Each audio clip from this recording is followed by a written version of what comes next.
அப்போ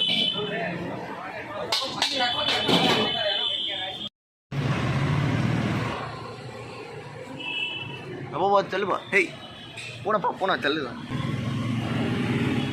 சாஸும் போட்டிருக்கோம். செம்ம சூடாக இருக்குது ஈடாவே. பூனை வேற போகுது.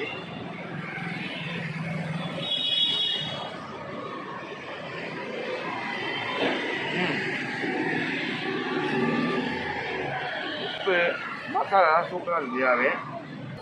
நான் வந்து ஆர்டர் பண்ணது egg fried rice. Egg fried rice ரியலாகவே சொல்லணும்னா அந்த பீன்ஸு கேப்சிகம் அதெல்லாம் போட்டு ரியலாகவே நல்லா பண்ணியிருக்காங்க ரைஸ். இதில் மெயின் திங்கு இது செம்ம குவான்டிட்டி ரைஸ்.